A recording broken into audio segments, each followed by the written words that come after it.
Bienvenidos a Encuentro de Patriotas Web TV. Hoy tenemos el placer de estar con el periodista Javier Ordóñez del canal El Grano del Sistema. Gracias por estar con Gracias por invitarme. Javier, empecemos por la base. Cuando hablamos de nacionalismo, ¿a qué nos referimos? Bueno, está lo de nacionalismo de Perú y de bandera. Sí. Ahí están todos, ahí coinciden todos. Cuando empezamos a hablar de nación, lo tenemos en la composición social, donde tenemos que hablar de las raíces étnicas de la sociedad, la cruza de generaciones europeas, americanas. Ahí empiezan los problemas. Ahí empiezan los problemas y ahí es donde se nota que no hay cierta, que no piensan todo lo mismo. Yo creo que en este momento, para retirar a la gente, deberíamos plantearnos 4, 5, 6 temas actuales que sean algunos irrenunciables, fundamentalmente tomando la situación actual y trabajar sobre esos temas. Es momento de sumar, es momento de sumar. Como para construir una propuesta nacionalista que englobe a los distintos sectores. Sí, yo suelo hablar más de defensa de los intereses nacionales más que de nacionalismo. Porque inclusive al enemigo no le das de comer. Porque luego cuando decís nacionalista te ponen la Z adelante, ¿no? Sí, inmediatamente. Entonces hablamos de defensa de los intereses nacionales. Y cuando vos defendés intereses nacionales lo podés defender desde un montón de espectros sociales y de un montón de lugares podés defender intereses nacionales. Gente que vos por ahí no pensás que no es nacionalista puede defender los intereses nacionales. Si vos planteás 4, 5, 6 cosas fundamentales para el país. Cuando hablamos de intereses nacionales, ¿nos referimos a qué? Un país que tiene que tener soberanía alimentaria la tiene, la puede conseguir fácil. Industrialización, no dependencia del exterior. Soberano de la deuda, si no tener deudas. Un país como Argentina tiene por qué tener deuda. Yo estoy por hacer una comparación, por ahí bajar en un par de programas, pues es complicado esto. Es una comparación de Estados Unidos con Argentina en cuanto a la posesión territorial, física, productiva. Son muy parecidos. La cuenca del Mississippi muy parecida a la del Paraná. Entonces vos te encontrás con que la Argentina es insólito que esté en la situación que está. No tiene sentido. Argentina tiene 4 o 5 cosas fundamentales que no se valoran. Tiene la pampa cultivada más grande del mundo con riego natural. El 70% del territorio abajo de 2.500 metros de altura, lo que es apto para la agricultura y la ganadería. Tiene 1,5 millones de mar, uno de los más ricos del mundo. Estamos en una situación. Entonces, defender esos intereses de ese territorio productivo y producir y dejar de vender productos sin valor agregado, fundamental. Creo que tenemos que ponernos directamente en tratar de generar una condición para que la sociedad de los 45 o 46 millones que somos en Argentina estemos dentro de las condiciones que puede ofrecer el país. Ni más ni menos que lo que puede ofrecer el país. Deberíamos tener 46 millones de personas de clase media. Porque después se mete en este país. Claro. Tenemos prácticamente casi todo. Ahora, cuando vos estás haciendo esta descripción de los intereses nacionales hacia donde tendríamos que ir, me viene a la mente cómo estaba la República Argentina en el año 1974-75, con prácticamente pleno empleo, desarrollo industrial, excelentes niveles de salud, de educación, y capacidad nuclear, energía atómica. 3% de desocupación real y 3% de pobreza. Cuando digo desocupación real es porque ahora cuando se toman los niveles de ocupación no se cuentan los planes sociales. Claro. En ese tiempo no había planes sociales. No existía. Y el 95% de lo que se producía se producía en el país en ese momento. Todo eso era un proyecto inviable para determinados intereses vinculados al mundo anglosajón. Por eso viene el ataque liberal marxista, con la guerrilla que pone todo eso en juego provocando un golpe militar liberal. Y los liberales a sus anchas implementando un programa económico que destruye las capacidades de la nación. Exacto. Con un ministro de Economía en ese momento que era había trabajado para el JP Morgan y estaba trabajando para la banca inglesa también, que era Martínez de Oz. Perdón. Acabas de mencionar al JP Morgan, entiendo que por primera vez en esta entrevista, y hace pocos días tuvimos, por primera vez en la historia del mundo, 14 aviones con funcionarios de ese banco privado anglosajón en la República Argentina, justo cuando, 2 días antes de las elecciones. No hay antecedente en el mundo. Yo lo busqué, no encontré ningún antecedente en el mundo que ese barco masivo de JP Morgan, todos juntos, en un mismo país a la misma hora. Y el mismo nombre del mismo banco que usufructuó intereses a partir del 76. Exacto, sí, es el mismo banco. Que fue el banco que se fusionó con el banco, con el Chase Manhattan. El JP Morgan se fusionó con el Chase Manhattan, Rockefeller. Ajá.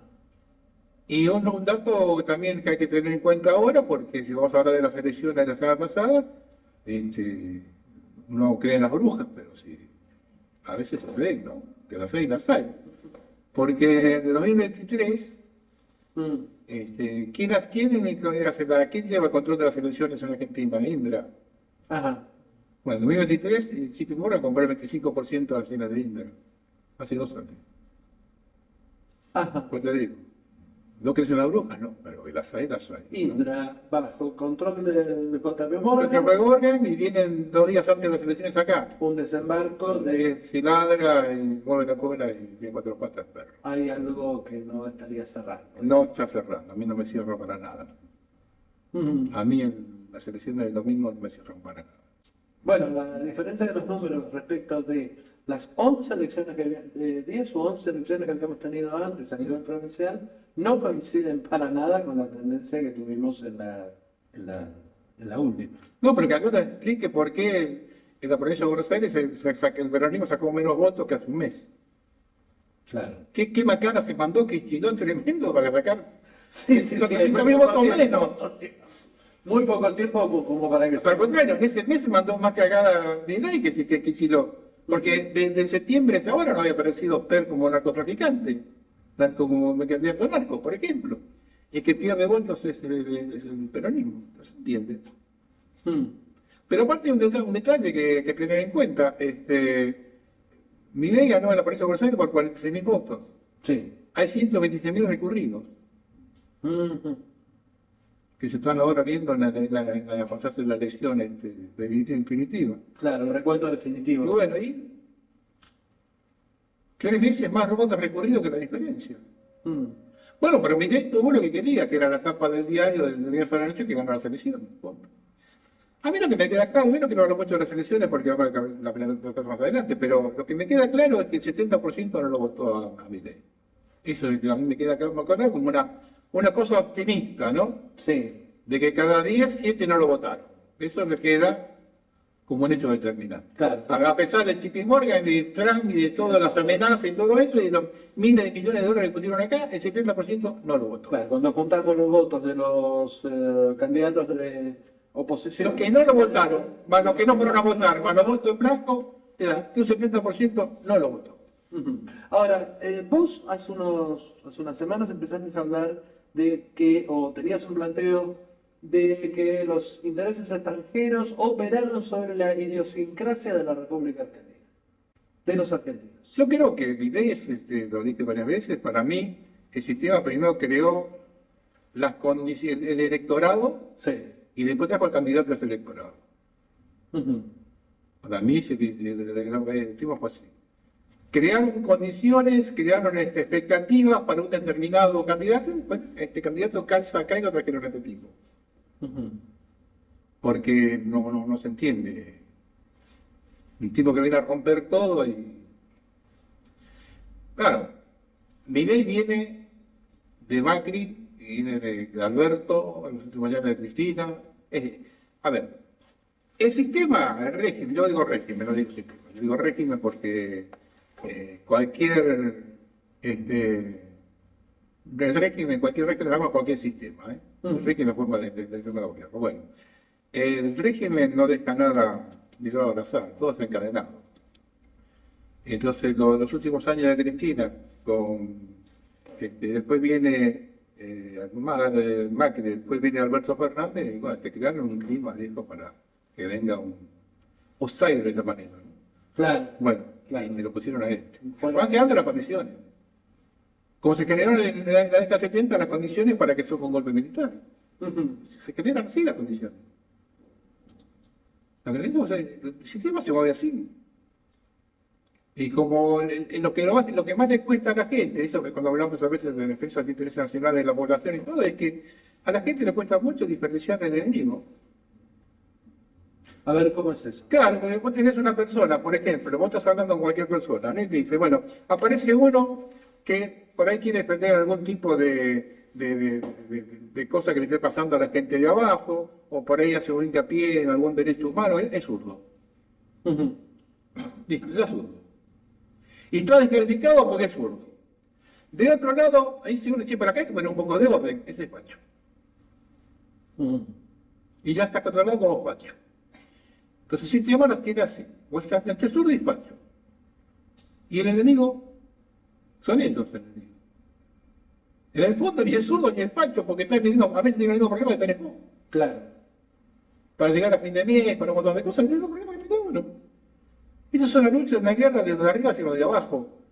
Eso es lo que más hay que hacer entender a la gente. Entonces yo veo permanentemente que se descalifica. Yo a veces en los programas paso alguna frase o alguna cosa que digo como una cosa determinada, y vos ves que la frase calza, que está bien dicha, que es una realidad, parece zurdo. Y ya está descalificado totalmente, aunque haya hecho la verdad absoluta. Bueno, en esa descalificación permanente de uno con el otro, el sistema se caga de la risa. Porque tiene las poblaciones tentadas, siempre en dos bandos. Y la democracia colabora en eso. Yo no creo en la democracia, porque la democracia es una competencia permanente. El que gana, el que suma más, gana. Hay un ganador y un perdedor. Yo soy hombre de consensos. A veces tienen que manejar el consenso, no la democracia. Porque la democracia, uno gana, otro pierde. Y el que pierde espera el momento de ganar por la revancha.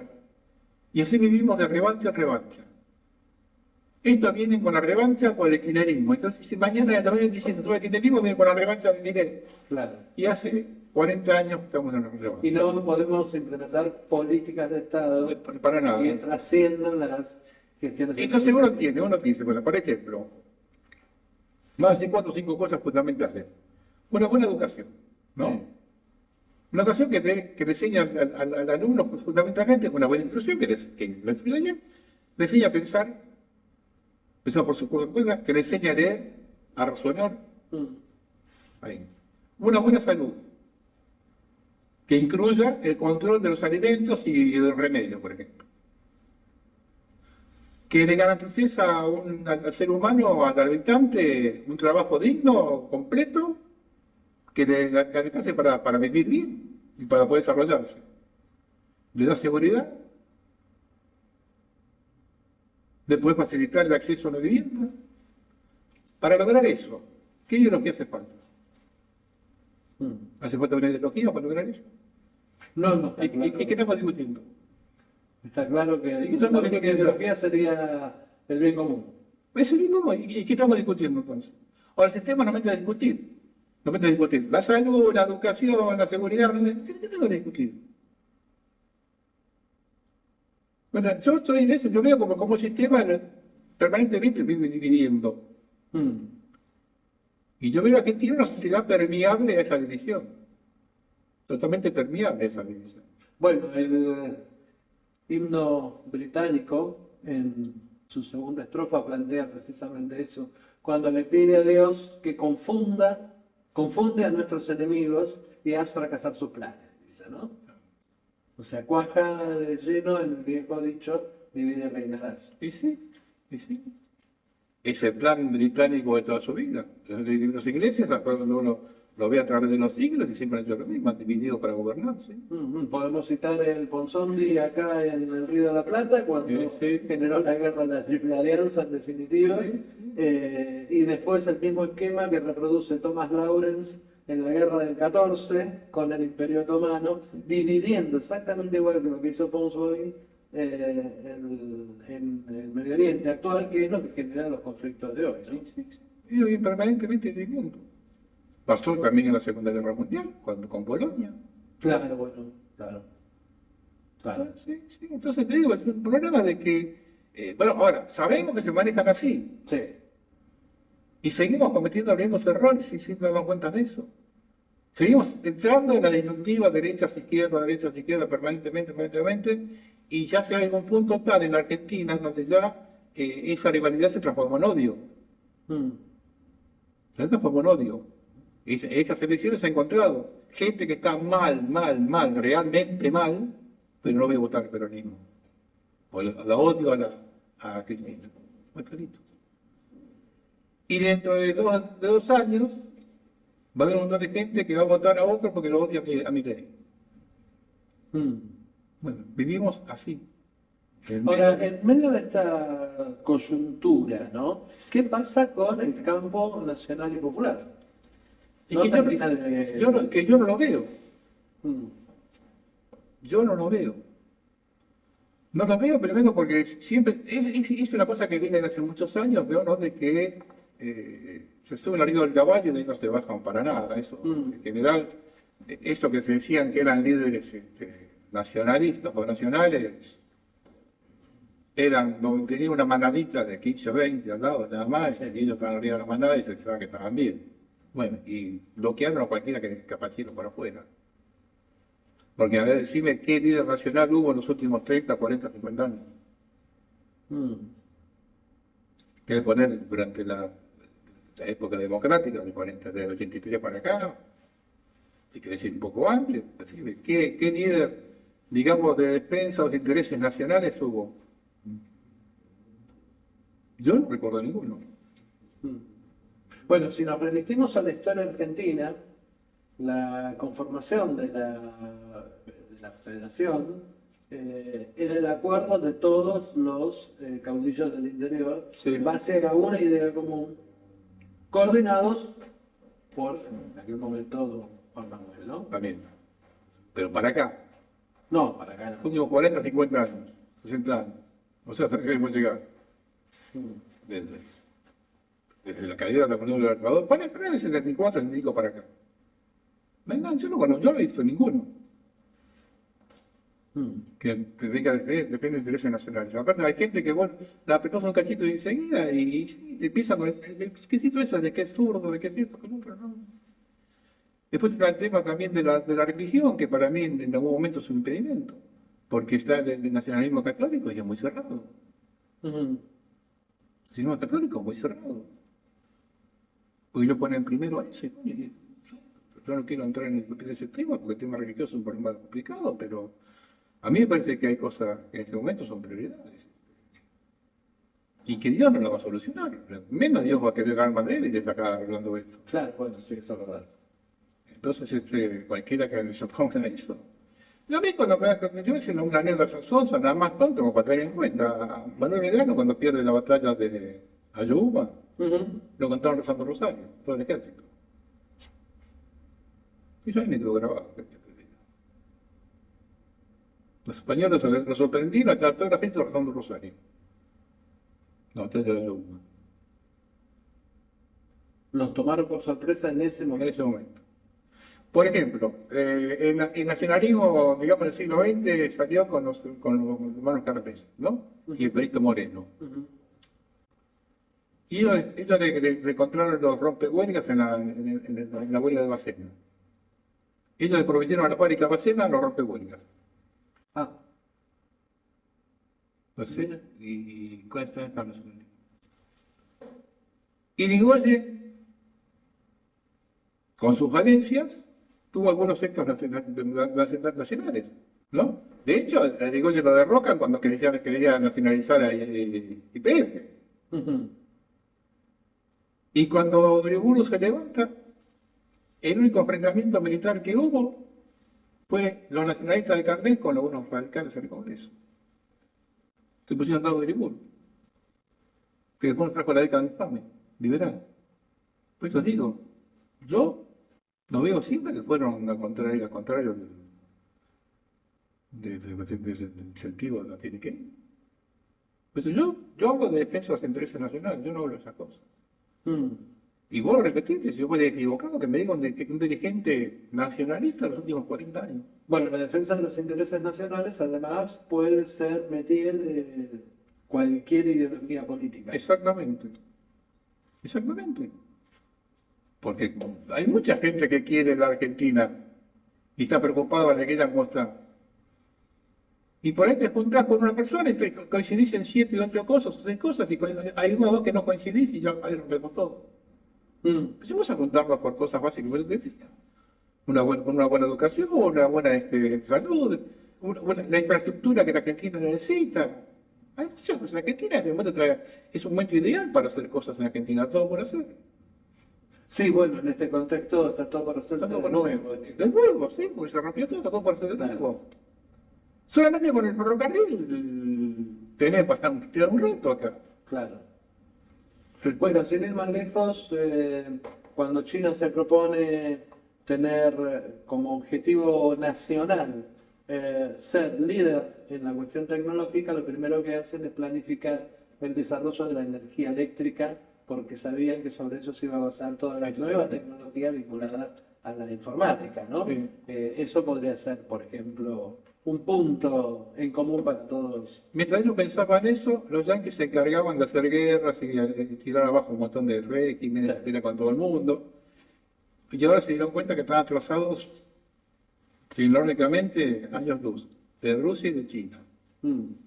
Los rusos tienen armas que los yanquis ni con las tapas en ese momento. Bueno, entonces algo parecido nos va a poder llegar a pasar a nosotros, de seguir discutiendo cosas que no son prioridades y vamos dejando lo importante afuera, ¿no? Y el país está quedando, está yendo. Yo no puedo creer esa decadencia de Argentina. Te hablábamos recién del año 73, 74. 95% que fabricamos, que consumimos, se fabricaba acá. Acá se llegaron a exportar, me acuerdo, cuando salieron las primeras calculadoras electrónicas, las Texas. 72, 73, 74. Se fabricaban acá, se exportaban acá. Cuando recién empezaban en el mundo. Cuando comenté la vez pasada en el programa lo de la Argentina fue el tercer país del mundo sin poner un ser vivo en el espacio. ¿Cómo se puede caer tanto? De ser el tercer país del mundo que tarda un cohete al espacio con un mono arriba, la tercera persona, el tercer país del mundo, después de Estados Unidos, Rusia y China, y que bueno, el cuarto era. Que ponía un ser vivo en el espacio, ¿y cómo puede caer hasta como estás ahora? ¿Cómo puede ser que en Argentina tengamos semejante banda de traidores? Siempre hubo traidores en Argentina. Pero ahora parece que se han reproducido de una forma increíble. Porque todo esto que está pasando es la decadencia de Argentina producto de la traición. Porque los guerrilleros que generaron las condiciones para que venga el gobierno británico eran una banda de traidores. Que se traicionaban entre ellos mismos también y mandaron a la muerte un montón de gente entre ellos. Generaron un gobierno militar civil lleno de traidores que trabajaban para el Imperio Británico. Y desde el 83 para acá, ¿qué patriotas sacamos? ¿Qué patriotas hubo? De Alfonsín, de Menem, de la Rúa, de Macri, de los Kirchner. ¿Qué patriotas sacaron? Es un país lleno de traidores. Es una cosa que los argentinos tienen que llamarse un poco la atención de eso, ¿no? Habría que hacer también un estudio antropológico, a ver cómo estamos formados, para ver cómo sale todo eso. Lo que sí es cierto que en cuanto tenemos mínimas políticas públicas coherentes, por ejemplo, nuestros estudiantes secundarios de Mar del Plata ponen satélites en órbita. Desarrollamos centrales nucleares de ultísima generación. Lo del Karen es increíble. Lo del Karen es increíble. Y yo, lo que pasa es que lo del Karen, la Argentina fabricó el Karen Cuando estaba Estados Unidos estaba en estudios. Y Corea también, Corea del Sur también estaba en el estudio porque acá se estaba fabricando el Karen, ya estaba en la etapa final. Y por eso Estados Unidos después lo boicoteó y ahora quieren eliminarlo, quieren sacarlo de todo, porque bueno, pero ¿hasta dónde habíamos llegado con eso? Claro, la importancia del Karen sobre todo es que es en base a tecnología desarrollada en la Argentina. ¿No? Tecnología nuclear desarrollada en la República Argentina. Cuando, estas cosas que no se saben, después digo, ¿cómo hemos retrocedido tanto? Cuando se produce la guerra de Irak con Irán, Sí. esa guerra terrible entre los dos, Irak estaba construyendo unas centrales atómicas y por Alemania. Y cuando empezaron a tirar los tiros, los alemanes se arrancaron a la mierda. ¿Quién se terminó las centrales atómicas? Ingenieros argentinos.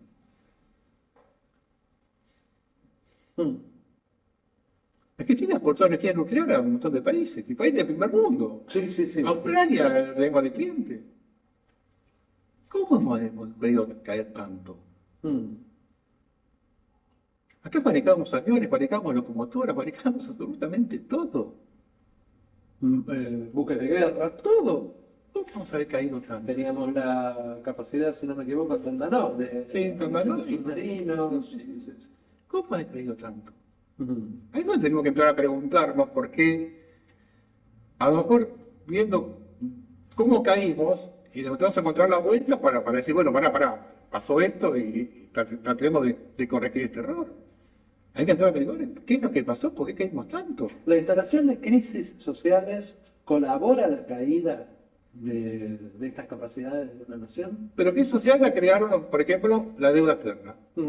Porque cuando Alfonsín sube en 2003, en 83, él sube con la pesada deuda de los militares que multiplicaron por 9 la deuda que habían recibido de Isabel. Bueno, ese fue un condicionamiento total. Entonces, Alfonsín se encontró ahí, yo no, para nada despido, porque Alfonsín cometió 4 o 5. Primera regla de correo con Alfonsín, que podía haber negado la deuda. Claro. Tenía el expediente Olmos y tenía lo que había pasado en Costa Rica 70 años antes. Costa Rica negó, no reconoció una deuda que había sido creada por un gobierno de campo. Y lo reconocieron y no la pagó. Estaba esa referencia, no la usó Alfonsín y tampoco la cuestionó. Cuando él en su campaña declaró sus actos sectorales, usted prometió 2 cosas: revisar la deuda, que no lo hizo, y anular directamente, lo dijo en el obelisco, está grabado, anular la esterilización de la deuda externa. Y una de las 2 cosas.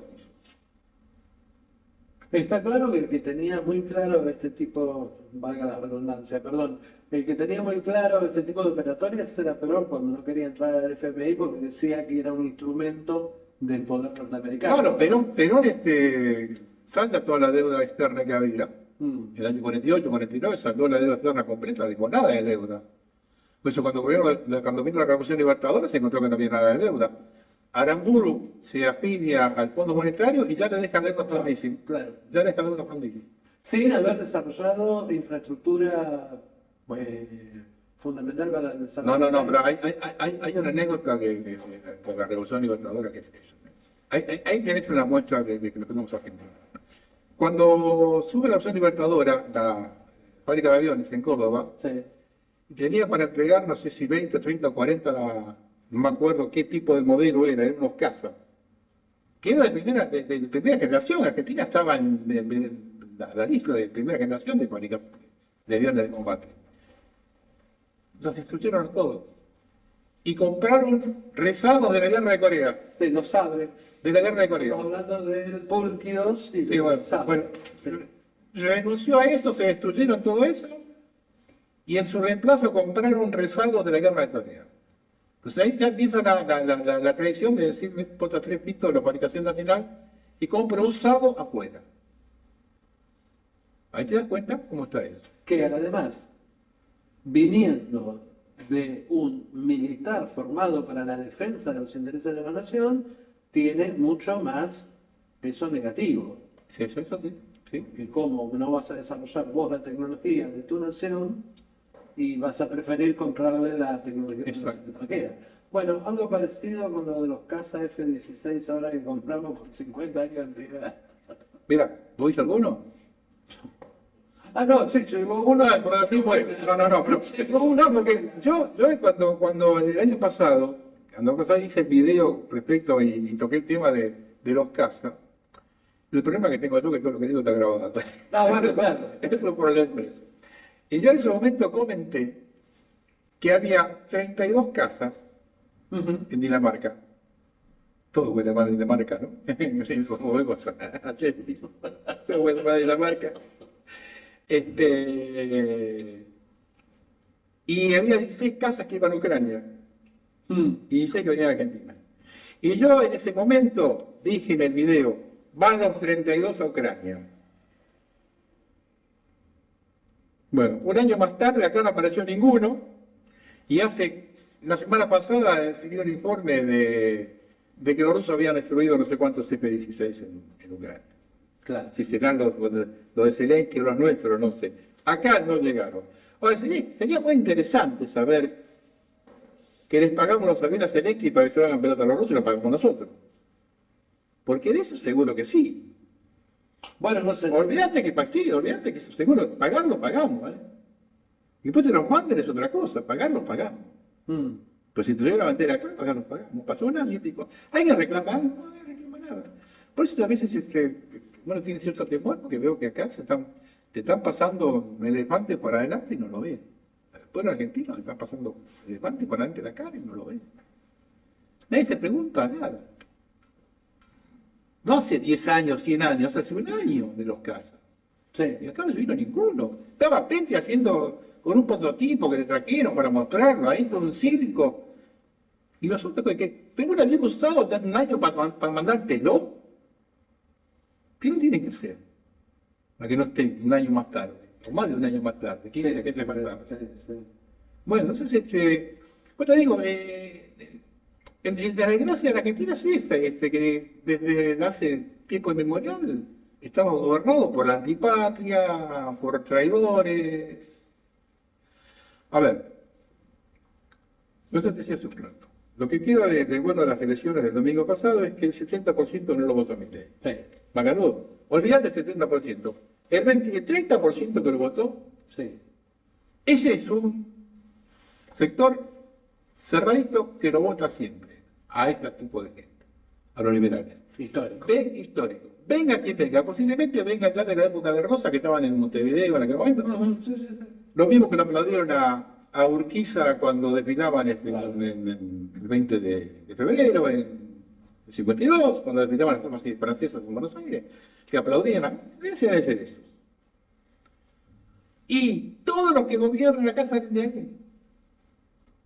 Salen de ese grupito del 24-30% fijo. Ujú. Salen todos de ahí. Y cada tanto aparece algún, qué sé yo, converso Claro. y de otro Que grupo. modifica un poco Que la digo cualquier realidad. cosa, pero evidentemente hay una cuestión de materialismo, qué sé yo, y sí, la gente ve un mango y voy. Y otra cosa que debe pasar, como diciendo, bueno, también, para no decir que son todos unos mal paridos, si hay algunos que por ahí no lo son, también te puede caber las circunstancias, que por ahí aparece algún tipo. Mm. Bueno, digo, en el más alto poder, porque ahí te aparece en el Congreso, en algún cargo de segunda o tercera línea, pues te aparece un tipo honesto, Mm.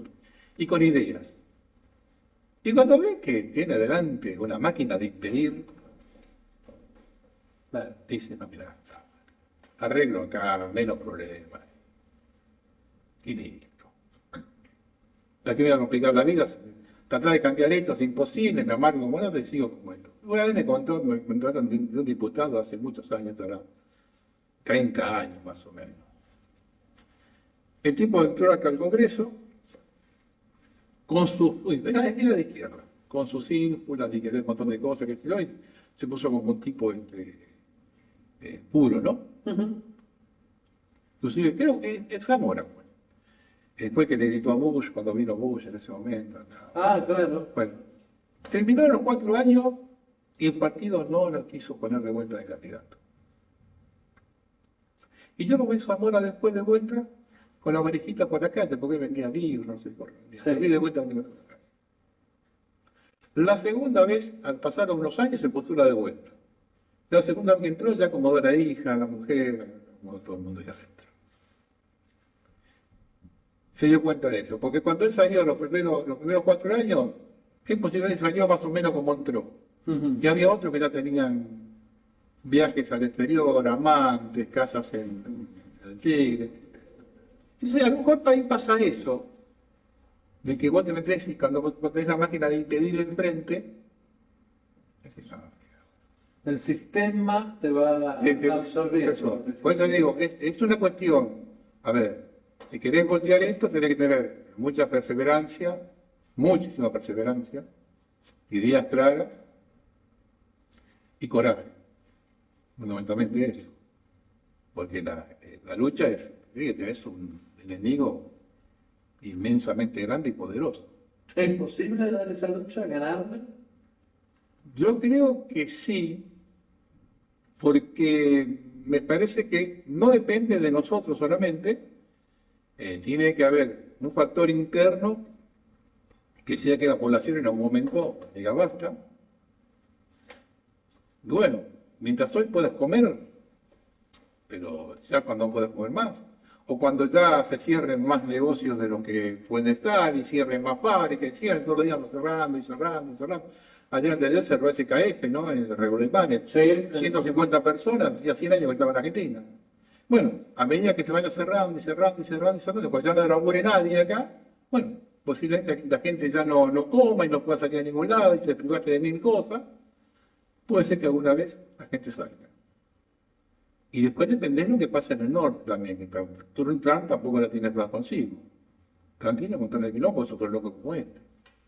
Soberbio y loco como este. Entonces, bueno, también se sostiene, ¿para qué? Si hay un problema arriba, no se sostiene nada. Bueno, eso que lograron estas elecciones, ¿no? Además de supuestas ayudas tecnológicas, toda la inversión en dinero que pusieron los norteamericanos para que le digan en las elecciones. Y ya tanto, con un dato clave, que es el riesgo país. El lunes habían bajado 640 puntos, ¿no? Ah. Cuando debería bajar a 500, ahí nos van a habilitar a Milei de vuelta para tomar crédito. Con un riesgo país de 400 y 500 puntos, estás habilitado para tomar crédito. Ajá. Ahí le van a cargar otro mega canje como el 2001, Sí. y que acá no llega nada. Y porque tiene que salir todo lo que está con la bicicleta financiera. Claro. Y son 30.000 millones de dólares. Tiene que salir. Lo que pusieron ya lo recuperaron con la venta de acciones. Porque cuando ellos empezaron a poner plata acá, las acciones argentinas tenían por ahí el piso. Cuando ellos se metieron, pues subieron, ahí vendieron. Claro. Esa plata la recuperaron. Lo dijo Trump. Sí, sí. La recuperamos después de otro. El negocio fue ese. Compraron las acciones que estaban a 10 pesos y las vendieron a 40 o 50. Sí. Ellos hicieron levantar. ¿Está? Eso. Les queda salir los que están con la bicicleta financiera, que son más o menos unos 30.000 millones de dólares. Ahí te van a aprovechar con una deuda. Te van a hacer tomar deuda afuera, ya lo dijeron que hay bancos, por eso vinieron los de JP Morgan, que quieren que salgan ellos, porque JP Morgan, de los 30, yo te digo, no tengo datos exactos, pero de los 32.000 millones de dólares que tiene la bicicleta, 25.000 deben ser de ellos, de amigos de ellos, porque es el banco para... Uno de los que maneja el control del riesgo país es el JP Morgan. Es JP Morgan, él pone todo. Y ellos te bajan el riesgo para darte crédito determinado. Claro, entonces, ¿qué lo sacan el crédito de 23, 30 millones de dólares? Se lo llevan todo y te dejaron la deuda. Y eso lo van a hacer seguro. Ellos no van a perder absolutamente nada.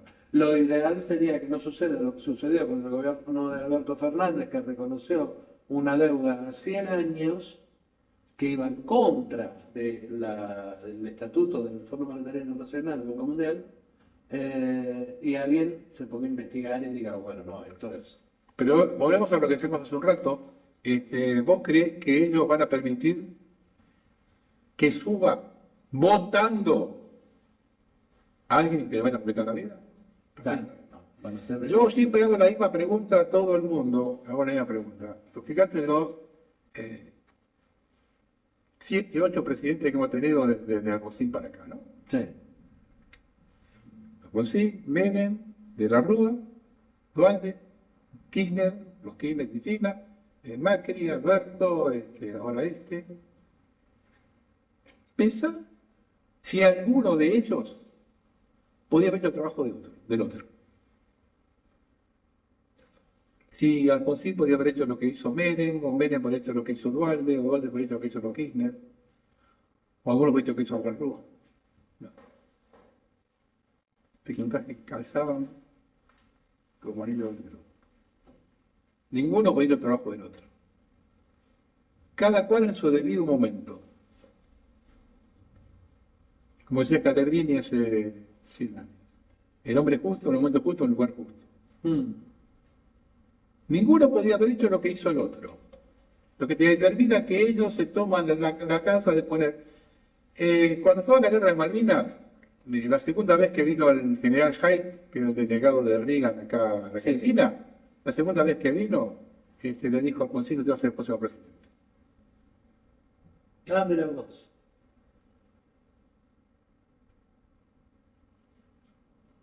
Entonces, están todos digitados por eso. Entonces, no va a permitir nunca. Se lo pusieron a Alberto porque Alberto iba a pagar. Se lo pusieron a Cristina y a Cristina porque ellos van a pagar lo que toman nosotros. Porque los liberales toman el crédito y el resto lo pagan. Sí, bueno, eso se viene. Bueno, pero eso no va a permitir nunca, votando.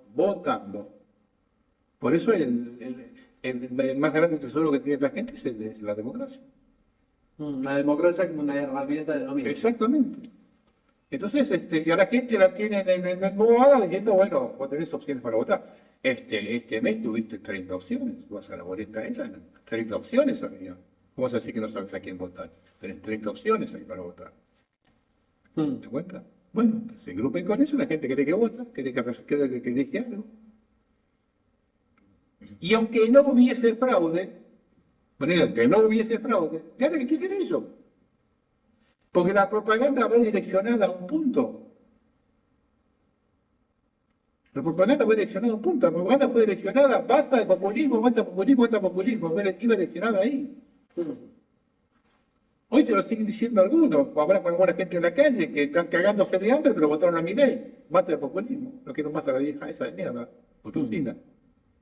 Es una cosa que se escucha fácil en la calle. Sí. Bueno, entonces, digo, aunque no hubiese fraude, te direcciona de tal forma al elector, lo presiona de tal forma, que incluso va direccionado donde ellos quieren. Acá hay un trabajo hecho de montones de psicólogos trabajando con la Argentina, todo el mundo, olvídate, eso es una cosa que se resuelve en 2 días o 3 días. Bueno, para mí el ejemplo más claro de eso fue el caso de Cambridge Analytica, ya por el 2011-12, si no me equivoco, Sí. que después deriva en la elección de don Mauricio Macri, que Cambridge hace el análisis de los intereses de determinada parte de la sociedad argentina y sobre eso se elaboran discursos exactos. Exactamente. Pero te digo, aunque no hubiese fraude, ellos te direccionan el voto de la forma que ellos quieren hacerlo. O sea, podemos decir tranquilamente que la República Argentina está bajo un ataque vinculado a una guerra híbrida. Sí, el problema es que ¿cuánto hace que está bajo ese ataque? 50 años, más o menos. ¿Cuál es la segunda bisagra? Bueno, la primera bisagra puede ser la 55, la segunda bisagra es la caída de India. ¿Por qué? No porque India fuera una cosa de otro mundo, sino porque con Ganía empieza la guerrilla. Sí. Los montoneros se reunieron 17, tienen entrada del Ministerio del Interior, de General Limas, Ministro del Interior del General Onganía, 17 veces entraron al Ministerio del Interior, la cúpula montonera, que después se cruzaron Gran Muro. 17 veces entraron ahí. Y eso armaron el paquete. Hay montones de acuerdos de reuniones de montoneros con. Hay que ver el juicio de la Junta. Lo que pasa es que es otro tema, ¿entendés? El juicio de la Junta se ventilaron montones de cosas, Sí. pero cada cual toca lo que le interesa. Y cuando se tocó el tema de Elena Bonder, por ejemplo, el secuestro de Elena Bonder, que declara el hermano de Elena Bonder, y dice, a mí mi hermana me comentó de que tenía reuniones Firmenich con Macera en París. Y cuando declara el novio de Elena Bonder, ratificó lo que había dicho el hermano, que dijo, por aquí aparte me dijo que le dieron $1.000.000 una vez Firmenich a Macera Firmenich. ¿Te das cuenta que hay un arreglo? En el 601 de inteligencia había montoneros metidos adentro. En la ESMA había entre los supuestos terroristas que iban a ser torturados, había servicios ahí adentro. Montoneros trabajando al servicio de la Armada. Eso nunca se dice. Por eso digo, eso empezó con Onganía. La fuga del penal de Rawson, que termina con los famosos 16 héroes de Trelew, es una farsa grande como una casa. La luz se murió, pero ellos agarraron el cogote y tiene que explicar. Se hizo todo lo posible para facilitar la fuga de los guerrilleros. Todo lo posible se hizo. Hizo un programa hace como 10 años más o menos, sobre el tema de la fuga de Trelew, de Rawson. La vergüenza, una entrega total de la luz. La luz se permitió, o facilitó, por lo menos facilitó. Pero no solamente eso, fíjate, porque es muy largo de contarlo, pero te cuento únicamente lo de final, porque cuando salen dos tandas del penal de Rawson, la primera tanda salen los jefes guerrilleros, los 6 jefes guerrilleros, son los que abordan el avión, porque el avión venía arriba con guerrilleros que tomaron el avión, que venía de Comodoro Rivadavia, lo toman ahí en Trelew, toman por ataque. Bueno, y suben los 6 guerrilleros. Y llegan al aeropuerto los 16 restantes de la segunda tanda de fugados. Y Omar Medina, cuando el piloto le dice, hay más ahí, dice, no, vamos, despegue. Y se pegaron el avión y dejaron a los compañeros ahí. Toman a los compañeros ahí y los llevan a una cárcel, que era una cárcel de castigo de Corimba. Claro, no era un penal para tener 16 guerrilleros. Y encima no había personal penitenciario, eran tanques de marina sin experiencia. Y una cárcel sin seguridad. Y se lo comunican 3 veces a la NUCE. Saque esta gente de acá, llévenos a que sea el penal de Rawson de vuelta, acá no los podemos tener, esta prisión no tiene los el personal, no. Y después se produce un accidente dentro de ahí, cuando empiezan los tiros. Y no hubo fusilamiento, hubo 3 sobrevivientes. Cuando hay sobrevivientes no hay fusilamiento, en realidad. Bueno, pero voy a eso, a la noche 3 veces le dijeron, saque esta gente de acá, que nosotros no podemos tenerla, esta cárcel no está preparada para eso, la prisión del aeropuerto de Trelew, está para el castigo de los soldados, la Corimba. Bueno, entonces, ese tipo de cosas que pasan en la Argentina. Pero te digo, ese régimen que facilitó la llegada de montoneros al poder, y Montonero se encargó de servir a todos la gente de él, que estaban eran más dogmáticos en su Patricia Bullrich. Hay una foto emblemática que aparece Patricia Bullrich cuando está hablando este hombre del presidente Santucho. Eso también de internet, muchas veces publicado 3 veces. Había una foto que está Santucho hablando y había 14 o 15 en esa mesa. La Patricia Bullrich al fondo de esa mesa. Es la única sobreviviente. Se van murieron todos. Y hay varios hechos que dijeron de hechos que hicieron terroristas con Patricia Bullrich declarando la causa que no andan mueren. Era un topo ahí adentro metido. Amante de Macera, que era. Entonces, bueno, lo cierto es que ahí tenemos metido también a Galimberti. Sí, bueno, fue el novio de ella. Fue el novio de ella. Es socio de marido de Patricia Bullrich. Y están vinculados al comercio de armas con Israel. Pero Macri tenía, cuando era presidente de Boca, tenía vicepresidente a este hombre que era montonero también, ¿cómo se llamaba que era? No me acuerdo cómo se llamaba ahora, hace años, pero vicepresidente de Boca, cuando Macri era presidente de Boca, era montonero, ¿de dónde me acuerdo? No me acuerdo. Bueno, que buscar, era montonero. Hay un pacto liberal marxista que arranca desde 1917. Y bueno, eso cuesta que la gente lo entienda. Hay un vínculo entre ellos.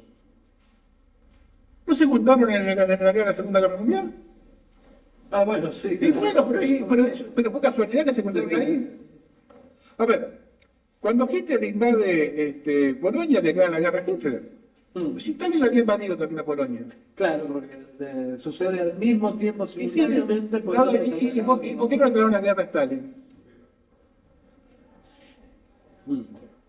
¿Se da cuenta?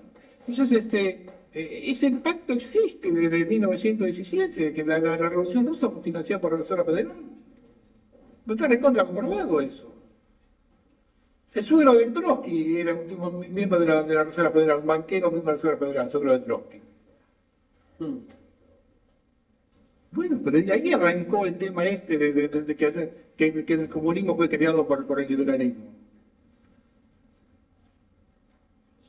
Y esa yunta sigue 100 años más tarde rindiendo los mismos beneficios, porque la gente no hay forma de hacérselo entender. Bueno, todo el periodo de Guerra Fría, que comprendió los regímenes del 45 hasta el 89, ¿no? Sí, 91, parece. Esa parte de la Guerra Fría la tenemos otra Guerra Fría, Sí. pero fue un negocio que benefició a ambas partes. Cuando se hace se habla de nacionalismo, por ejemplo, cuando después del Pacto de Yalta, se divide el mundo, ¿no? Sí. Yugoslavia estaba manejada por nacionalistas. Inglaterra se lavó las manos y entró Tito y nos mató a todos. Tito era comunista, socialista. Hay montones de ejemplos de ese arreglo entre ellos, entre esas partes. A planta de hoy, creo que están hablando de $1 billón o más de $1 billón que le dio Estados Unidos a Rusia por la guerra, después de la guerra. Se siguió vendiendo frío hasta el momento del despelote del 91, de la Unión Soviética. Hasta el momento, Estados Unidos le vendía trigo subsidiado a Rusia. A pesar que la Guerra Fría y todas esas cosas, Bueno, de los petardos de Cuba y todo eso. A pesar de la Guerra Fría y del supuesto anticomunismo de la dictadura cívico-militar en la República Argentina, los mayores cargamentos de cereal, de trigo a la Unión Soviética se dieron durante la crisis. No solamente eso, en todos los foros internacionales, nunca Argentina siempre votó a favor de Cuba. Y nunca atacaron a la Junta Militar Argentina. Claro. Es muy descarado. Hay convivencias, podemos Hay decir. convivencias, hay trabajo, se mueven juntas. Bueno, eso es un problema muy serio porque la mayoría de la gente es muy difícil hacerlo entender a la gente. Aunque le mandás con pruebas y un montón de cosas, no te lo entienden. No lo entienden. No, es imposible hacer entender a la gente que el comunismo fue criado por el liberalismo. Es imposible hacerlo creer a la gente. Imposible hacerlo creer a la gente.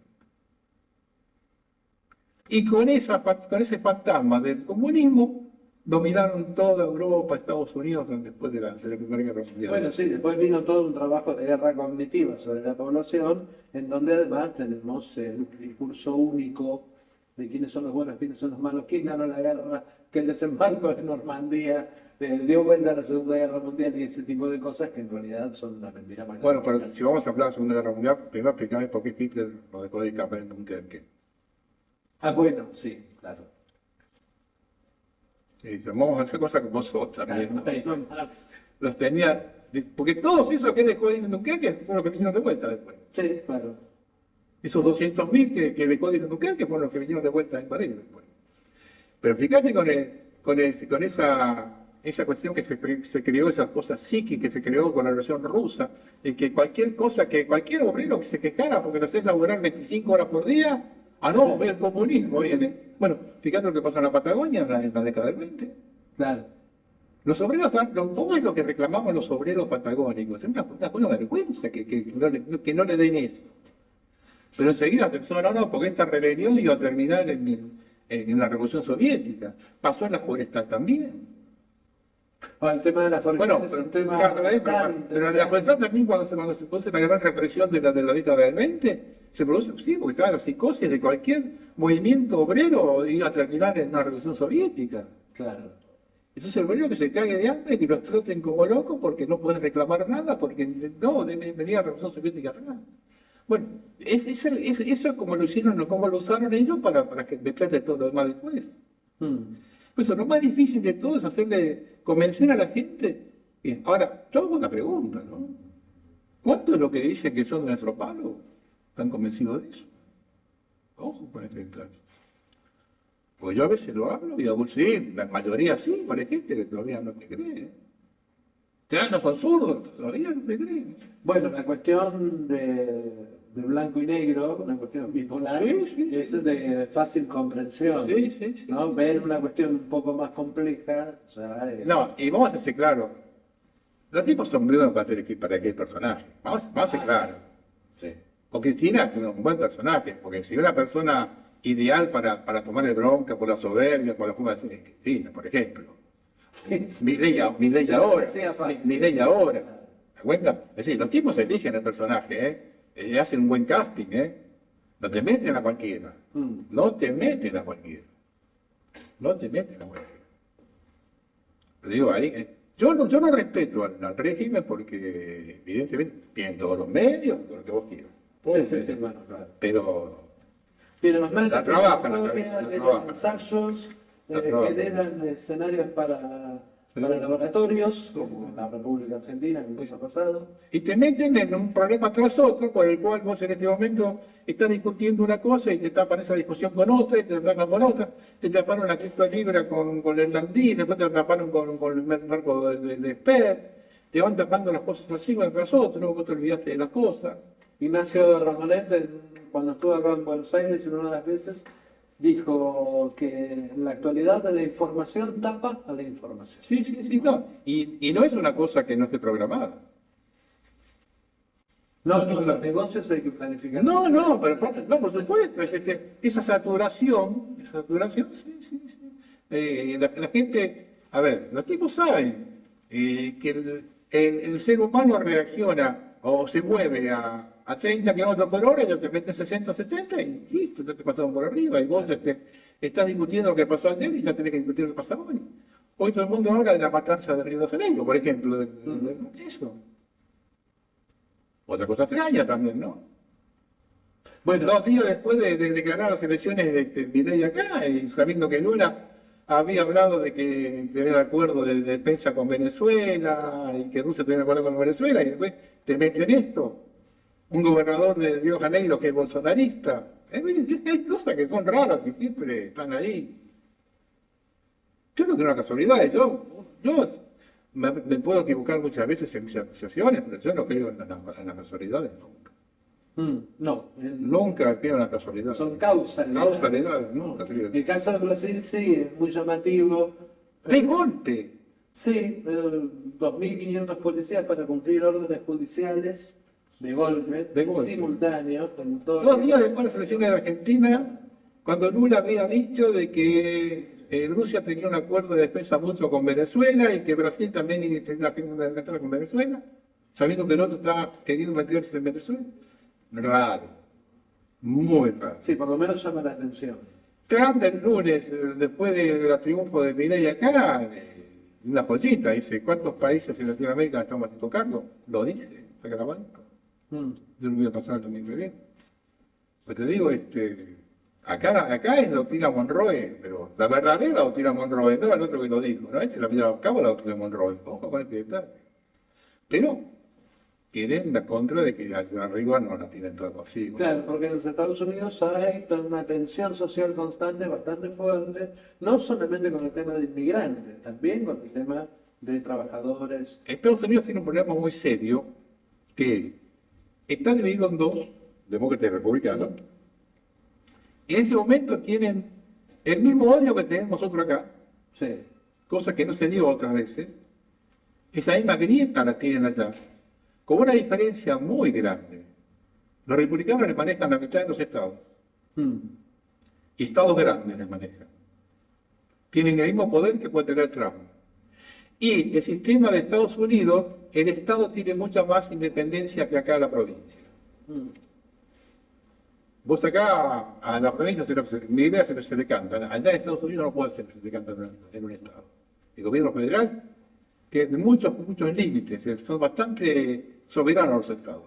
Entonces vos tenés una confederación de 50 Estados, casi la mitad del país, que lo tenés de frente y de contra, y eso es una cosa que a Trump le va a dar muchos dólares de cabeza. Más sabiendo cómo es él. Claro. Ahora, hay otro tema que llama también mucho la atención.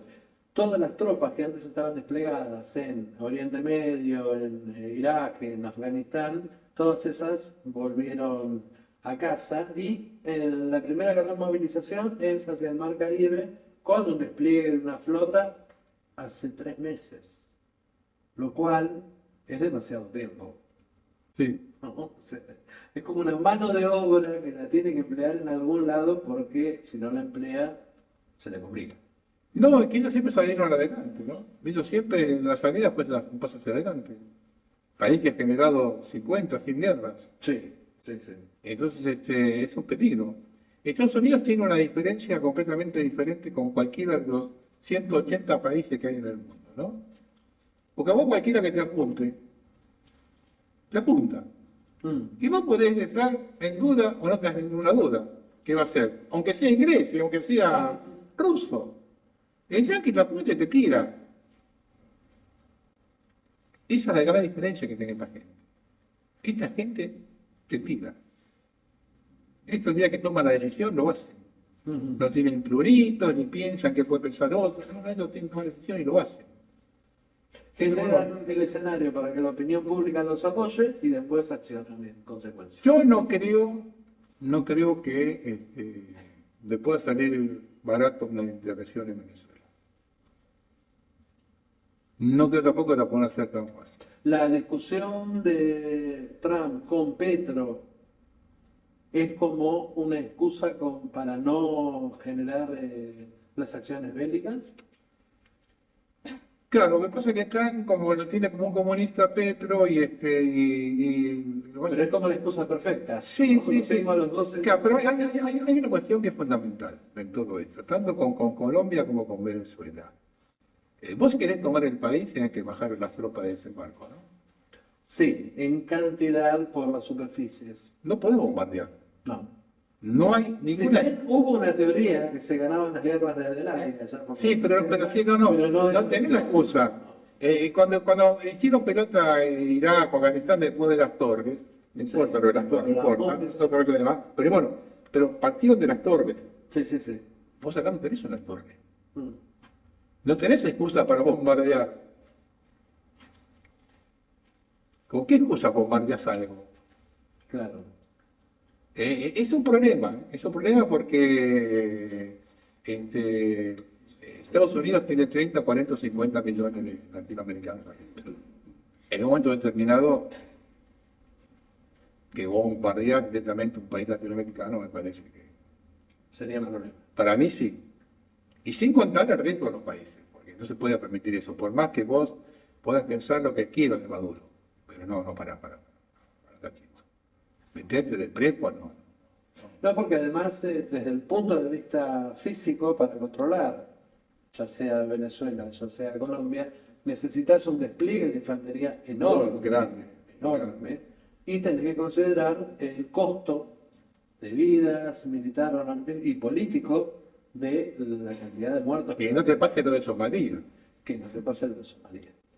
Que lo calcularon mal esa. Porque se estaban peleando entre ellos y cuando entró el yanqui se contaron, ahí está el enemigo. Claro. Sí, por eso te digo que no le pegue un tiro por la culata, porque a ver, si yo soy colombiano en este momento y me invaden Venezuela y se están peleando con Petro, ¿soy yo próximo? Claro. Y ayer hoy apareció una bombita media extraña que causó no sé cuántos muertos en Panamá. Sí, efectivamente. Cosas casuales, ¿no? Sí, sí, todo el conflicto este es precisamente en el paso del canal de Panamá, Sí, ¿no? sí. Me viene a la mente lo que hace 2 meses tuvimos, 2 meses más o menos, un supuesto ataque con drones de Bielorrusia a Polonia y decían que los drones eran ucranianos y las imágenes Sí, ya también están diciendo permanentemente que aviones rusos sobrevuelan el Claro. espacio aéreo de Claro, nuestro país. claro, Sí, sí, claro. Generar las excusas en medio. No, ellos son maestros en los falsas banderas, son maestros en los falsas banderas. Sí, sí, sí, la verdad que sí. Pero yo me parece que En el no, caso de Venezuela y Colombia es medio me complicado. parece que una invasión militar, no, si llegan a disparar es una vergüenza, no pueden, no puedes tapar eso, Claro. no puedes tapar un bombardeo, no hay forma de taparlo. Mm. No, tiene que ser muy cínico, posiblemente un tipo como Milei pueda llegar a avalarlo, no creo que haya otro gobernante en Latinoamérica que vale un bombardeo a un país. No, y menos al lado de un integrante de los BRICS. No, ese es el otro tema, porque también está lo que dijo Lula, si es cierto o no es cierto, ¿no? Del acuerdo de autodefensa con Rusia. Mm. Ahí hay mucha inversión china también, está la inversión china. Los chinos se van a quedar en el molde también, no sé. Pasa que el norteamericano está perdiendo peso en Medio Oriente y necesita el petróleo venezolano. Venezuela es la segunda reserva mundial de petróleo. Necesita eso. Está perdiendo peso ya en Medio Oriente, están los grandes países petroleros, Irak, Emiratos Árabes, que están arreglando con China. Claro. Entonces, Como decía Gramsci, entre la caída de un hegemón y el ascenso del otro, en medio aparecen los monstruos y es lo que nos está pasando. no, es que la caída de un imperio hace ruido. Sí, claro. Y no es inmediata, es lenta, porque trata de sostenerse, trata de resistirse a la caída. Estamos ante la caída del imperio. Y posiblemente tenga, el imperio que hay ahora, porque tenga los dos presidentes justos. Tenías a Biden, el tipo que estaba en la luna, Sí, que parece y ahora que ahora este. también Que está- puede ser Alberto Fernández con Milei, bueno, ahí tenés Biden con Trump. Claro. Y lo que ellos tienen asegurado es el pago de los gastos a partir del endeudamiento de naciones como la Argentina. Exactamente. Pero con una moneda que también se le está escapando de las manos. Ah, Ya no el 100% del comercio mundial camina por el dólar. claro. Eso es verdad. Y una deuda que tienen que no saben cómo hacer. Y los chinos están cambiando los bonos del Tesoro norteamericano por oro. China tiene una gran cantidad. China puede petardear del dólar, si le rega todos los bonos en la cabeza. Algo parecido que podría llegar a hacer acá Trump si tira todos los pesos que se compró en la cabeza. Tampoco, claro. Bueno, China le puede tirar todos los bonos del tesoro que tiene. Está buscando oro China, cambiando por oro. Mm. No, estamos ante la caída de un imperio, y sí, el imperio hace ruido. Me parece que están dadas las condiciones para que caiga, porque tiene la persona justa para hacerse cargo de la caída. ¿Sí? Hay un presidente que tiene, está bien, su segundo mandato, pero de acá tiene 8 o 9 meses. Claro. Y ya está cuestionado hasta por todos lados. Sí. Tiene parado hace un mes la administración. Sí, bueno, claro, el objetivo era tenerlo suspendido 3 meses a todos los empleados. Pero no le están pagando el sueldo.